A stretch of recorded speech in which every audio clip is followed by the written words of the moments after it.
Buenas tardes. Muchas gracias. Hoy estoy acá para decirles que Occidente está en peligro.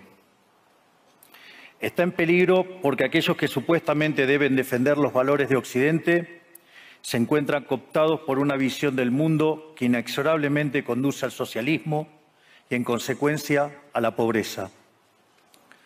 Lamentablemente, en las últimas décadas, motivados por algunos deseos bien pensantes de querer ayudar al prójimo y otros por el deseo de pertenecer a una casta privilegiada, los principales líderes del mundo occidental han abandonado el modelo de la libertad por distintas versiones de lo que llamamos colectivismo.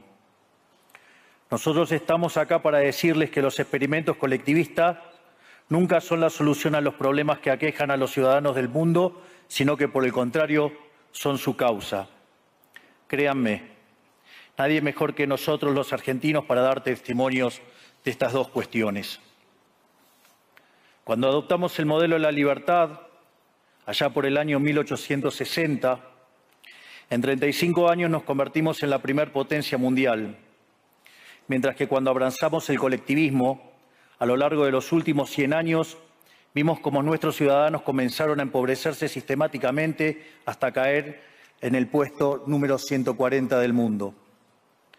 Pero antes de poder dar esta discusión, sería importante que primero viéramos los datos que sustentan por qué el capitalismo de libre empresa no solo es un sistema posible para terminar con la pobreza del mundo, sino que es el único sistema moralmente deseable para lograrlo. Si consideramos la historia del progreso económico, podemos ver cómo desde el año 0 hasta el año 1800 aproximadamente, el PBI per cápita del mundo prácticamente se mantuvo constante durante todo el periodo de referencia.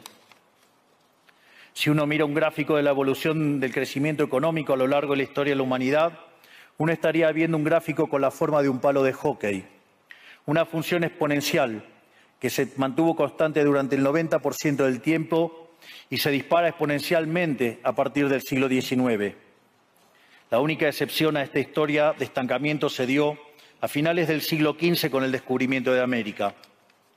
Pero salvando esta excepción, a lo largo de todo el periodo entre el año 0 y el año 1800, el PBI per cápita a nivel global se mantuvo estancado. Ahora bien, no solo que el capitalismo generó una explosión de riqueza desde el momento que se adoptó como sistema económico, sino que, si uno analiza los datos, lo que se observa es que el crecimiento se viene acelerando a lo largo de todo el periodo. Durante todo el periodo comprendido entre el año 0 y el 1800, la tasa de crecimiento del PBI per cápita se mantuvo estable en torno al 0,02% anual, es decir, prácticamente sin crecimiento. A partir del siglo XIX, con la revolución industrial, la tasa de crecimiento pasa al 0,66%. A ese ritmo, para duplicar el PBI per cápita, se necesitarían crecer durante 107 años. Ahora bien, si observamos el periodo entre 1900 y 1950, la tasa de crecimiento se acelera al 1,36% anual.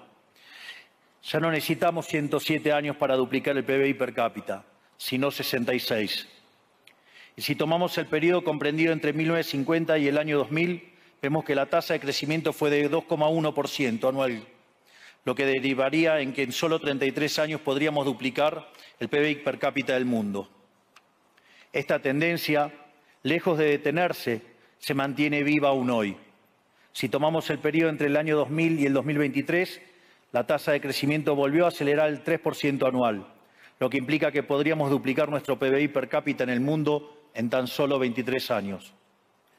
Ahora bien, cuando se estudia el PBI per cápita desde el año 1800 al día de hoy, lo que se observa es que luego de la revolución industrial, el PBI per cápita mundial se multiplicó por más de 15 veces, generando una explosión de riqueza que sacó de la pobreza al 90% de la población mundial. No debemos olvidar nunca que para el año 1800, cerca del 95% de la población mundial vivía en la pobreza más extrema, mientras que ese número cayó al 5% para el año 2020, previo a la pandemia. La conclusión es obvia. Lejos de ser la causa de nuestros problemas, el capitalismo de libre empresa como sistema económico es la única herramienta que tenemos para terminar con el hambre, la pobreza y la indigencia a lo largo y a lo ancho de todo el planeta. La evidencia empírica es incuestionable. Por eso, como no cabe duda de que el capitalismo de libre mercado es superior en términos productivos, la doxa de izquierda ha atacado al capitalismo por sus cuestiones de moralidad, por ser, según ellos, dicen sus detractores, que es injusto. Dicen que el capitalismo es malo porque es individualista y que el colectivismo es bueno porque es altruista, con la ajena. Y en consecuencia bregan por la justicia social. Pero este concepto que en el primer mundo se ha puesto de moda en la última época, en mi país es una constante del discurso político desde hace más de 80 años. El problema es que la justicia social no es justa, sino que tampoco aporta al bienestar general. Muy por el contrario, es una idea intrínsecamente injusta, porque es violenta. Es injusta porque el Estado se financia a través de impuestos y los impuestos se cobran de manera coactiva. ¿O acaso alguno de nosotros puede decir que paga los impuestos de manera voluntaria? Lo cual significa que el Estado se financia a través de la coacción y que a mayor carga impositiva, mayor es la coacción, menor es la libertad. Quienes promueven la justicia social parten de la idea de que el conjunto de la economía es una torta que se puede repartir de una manera distinta. Pero esa torta no está dada, es riqueza que se va generando en lo que, por ejemplo, Israel Kirzler llama un proceso de descubrimiento de mercado. Si el bien o servicio que ofrece una empresa no es deseado, esa empresa quiebra a menos que se adecúe a lo que el mercado le está demandando. Si genera un producto de buena calidad a un buen precio atractivo, le va a ir bien y va a producir más. De modo que el mercado es un proceso de descubrimiento en el cual el capitalista encuentra sobre la marcha el rumbo correcto. Pero si el Estado castiga al capitalista por tener éxito y lo bloquea en este proceso de descubrimiento, destruye sus incentivos y las consecuencias de ello es que va a producir menos y la torta será más chica, generando perjuicio para el conjunto de la sociedad. El colectivismo, al inhibir estos procesos de descubrimiento y al dificultar la apropiación de lo descubierto, ata al emprendedor de las manos y le imposibilita producir mejores bienes y ofrecer mejores servicios a un mejor precio. ¿Cómo puede ser entonces que desde la academia, los organismos internacionales, la política y la teoría económica se demonice un sistema económico que no solo ha sacado de la pobreza más extrema al 90% de la población mundial y lo hace cada vez más rápido, sino que además es justo y moralmente superior? Gracias al capitalismo de libre empresa, hoy el mundo se encuentra en su mejor momento. No hubo nunca en toda la historia de la humanidad un momento de mayor prosperidad que el que vivimos hoy. El mundo de hoy es más libre, más rico, más pacífico y más próspero que en cualquier otro momento de nuestra historia. Esto es cierto para todos, pero en particular para aquellos países que son libres, donde respetan la libertad económica y los derechos de propiedad de los individuos. Porque aquellos países que son libres son 12 veces más ricos que los reprimidos. El decil más bajo de la distribución de los países libres vive mejor que el 90% de la población de los países reprimidos. Tiene 25 veces menos cantidad de pobres en el formato estándar y 50 veces menos en el formato extremo. Y por si eso fuera poco, los ciudadanos de los países libres viven un 25% más que los ciudadanos de los países reprimidos. Ahora bien, para entender qué venimos a defender es importante definir de a qué hablamos nosotros cuando hablamos de libertarismo. Para definirlo, retomo las palabras del máximo prócer de las ideas de la libertad de Argentina, el profesor Alberto Venegas Lynch, dijo que dice: el libertarismo es el respeto irrestricto del proyecto de vida del prójimo, basado en el principio de no agresión y en defensa del derecho a la vida, a la libertad y a la propiedad, cuyas instituciones fundamentales son la propiedad privada, los mercados libres de intervención estatal, la libre competencia, la división del trabajo y la cooperación social, donde solo se puede ser exitoso sirviendo al prójimo con bienes de mejor calidad a un mejor precio. Dicho de otro modo, el capitalista, el empresario exitoso, es un benefactor social que, lejos de apropiarse de la riqueza ajena, contribuye al bienestar general. En definitiva, un empresario exitoso es un héroe. Este es el modelo que nosotros estamos proponiendo para la Argentina del futuro. Un modelo basado en los principios fundamentales del libertarismo, la defensa de la vida, de la libertad y de la propiedad.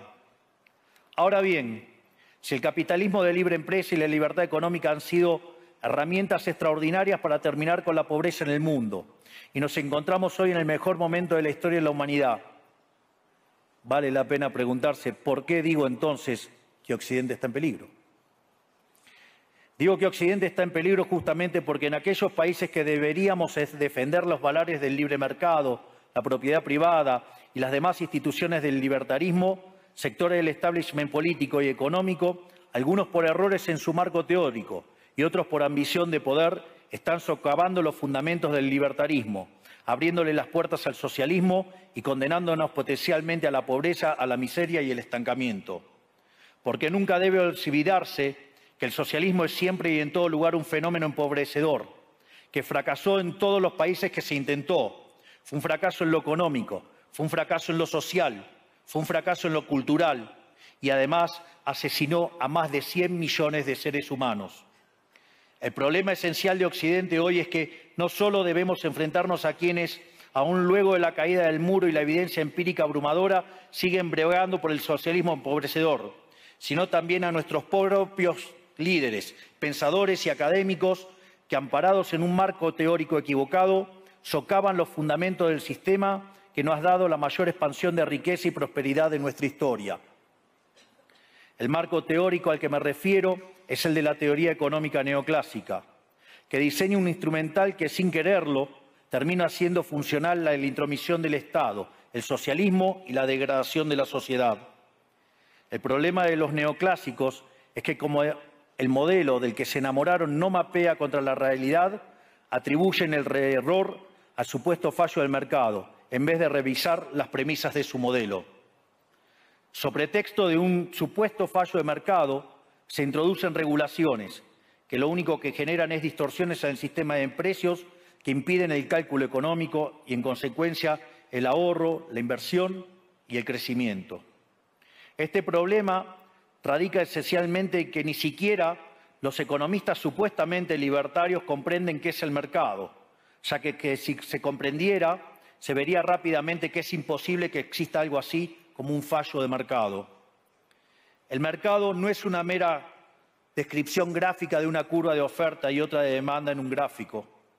El mercado es un mecanismo de cooperación social donde se intercambian voluntariamente derechos de propiedad.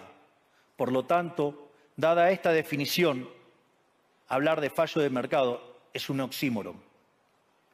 No existe el fallo de mercados. Si las transacciones son voluntarias, el único contexto en el que puede haber un fallo de mercado es si hay coacción. Y el único con la capacidad de coaccionar de manera generalizada es el Estado, que tiene el monopolio de la violencia. En consecuencia, si alguien considera que hay un fallo de mercado, les recomendaría que revisen si hay intervención estatal en el medio. Y si encuentran que no hay intervención estatal en el medio, les sugiero que hagan de nuevo el análisis porque definitivamente está mal. Los fallos de mercado no existen. Un ejemplo de los supuestos fallos de mercado que describen los neoclásicos son las estructuras concentradas de la economía. Sin embargo, sin funciones que presenten rendimientos crecientes a escala, cuya contrapartida son las estructuras concentradas de la economía, no podríamos explicar el crecimiento económico desde el año 1800 hasta hoy. Fíjense qué interesante. Desde el año 1800 en adelante, con la población multiplicándose más de 8 o 9 veces, el producto per cápita creció más de 15 veces. Es decir, existen rendimientos crecientes. Eso llevó la pobreza extrema del 95% al 5%. Sin embargo, esas presencias de rendimientos crecientes implican estructuras concentradas, lo que se llamaría, por ejemplo, un monopolio.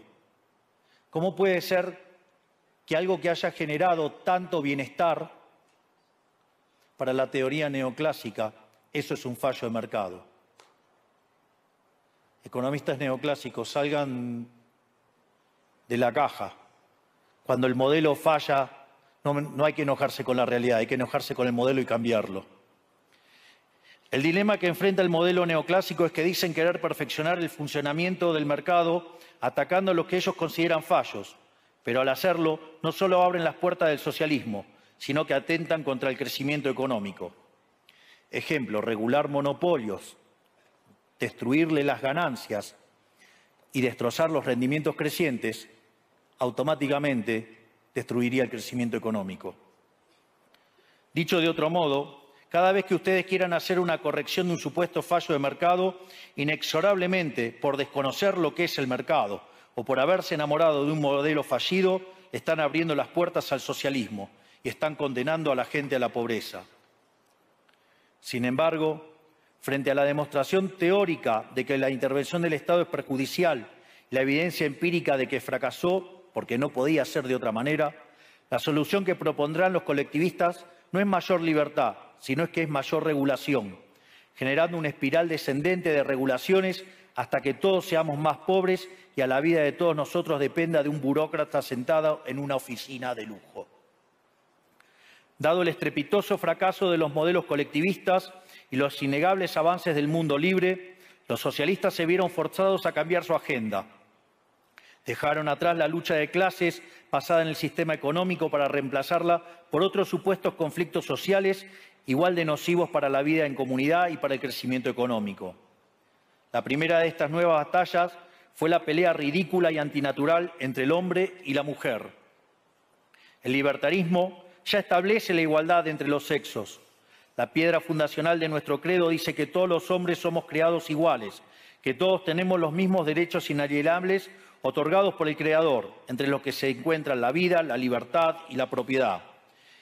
En lo único que devino esta agenda del feminismo radical es en mayor intervención del Estado para entorpecer el proceso económico, darle trabajo a burócratas que no le aportaron nada a la sociedad, sea en formato de ministerios de la mujer o organismos internacionales dedicados a promover esta agenda.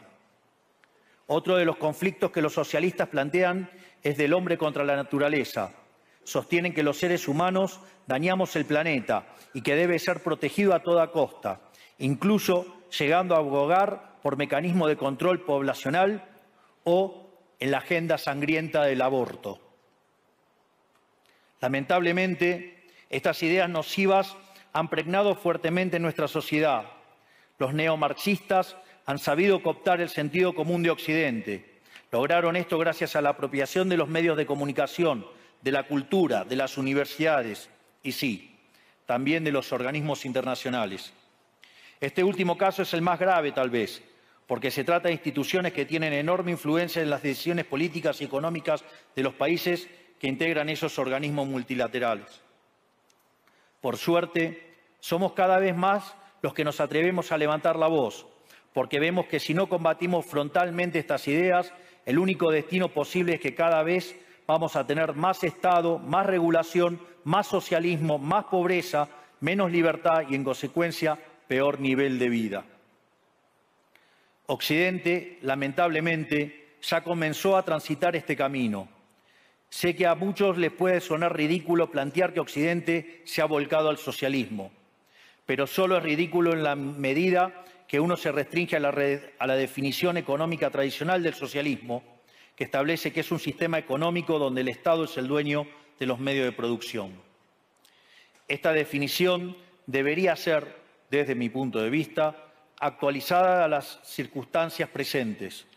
Hoy los Estados no necesitan controlar directamente los medios de producción para controlar cada aspecto de la vida de los individuos. Con herramientas como la emisión monetaria, el endeudamiento, los subsidios, el control de la tasa de interés, los controles de precios y las regulaciones para corregir los supuestos fallos de mercado pueden controlar los destinos de millones de seres humanos. Así es como llegamos al punto en el que, con distintos nombres o formas, buenas partes de las ofertas políticas generalmente aceptadas en la mayoría de los países de Occidente son variantes colectivistas. Ya sea que se declamen abiertamente comunistas, fascistas, nazis, socialistas, socialdemócratas, nacionalsocialistas, demócratas cristianos, keynesianos, neokeynesianos, progresistas, populistas, nacionalistas o globalistas. En el fondo, no hay diferencias sustantivas. Todos sostienen que el Estado debe dirigir todos los aspectos de la vida de los individuos. Todas definen un modelo contrario al que llevó a la humanidad al progreso más espectacular de su historia. Nosotros venimos hoy aquí a invitar a los demás países de Occidente a que retomemos el camino de la prosperidad, la libertad económica, el gobierno limitado y el respeto irrestricto de la propiedad privada son elementos esenciales para el crecimiento económico. Este fenómeno de empobrecimiento que produce el colectivismo no es una fantasía, ni tampoco fatalismo. Es una realidad que los argentinos conocemos muy bien desde hace por lo menos 100 años. Porque ya lo vivimos, ya pasamos por esto, porque como dije antes, desde que decidimos abandonar el modelo de la libertad que nos había hecho ricos, estamos atrapados en una espiral descendente donde cada día somos más pobres.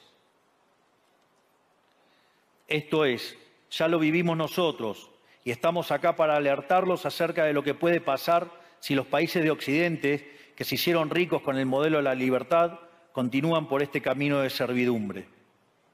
El caso argentino es la demostración empírica de que no importa cuán rico seas, cuántos recursos naturales tengas, no importa cuán capacitada esté la población, ni cuán educada sea, ni cuántos lingotes de oro haya en las arcas del Banco Central.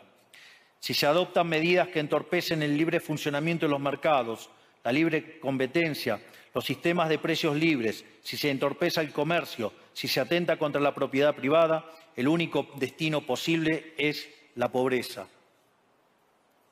Por lo tanto, para finalizar, quiero darles un mensaje a todos los empresarios aquí presentes y a los que no están, pero nos están siguiendo desde todas partes del planeta. No se dejen amedrentar ni por la casta política ni por los parásitos que viven del Estado. No se entreguen a una clase política que lo único que quiere es perpetuarse en el poder y mantener sus privilegios. Ustedes son benefactores sociales, ustedes son héroes, ustedes son los creadores del periodo de prosperidad más extraordinario que jamás hayamos vivido. Que nadie les diga que su ambición es inmoral. Si ustedes ganan dinero es porque ofrecen un mejor producto a un mejor precio, contribuyendo de esa manera al bienestar general. No cedan al avance del Estado. El Estado no es la solución, el Estado es el problema mismo. Ustedes son los verdaderos protagonistas de esta historia y sepan que a partir de hoy cuentan con Argentina como un aliado incondicional. Muchísimas gracias y ¡viva la libertad, carajo!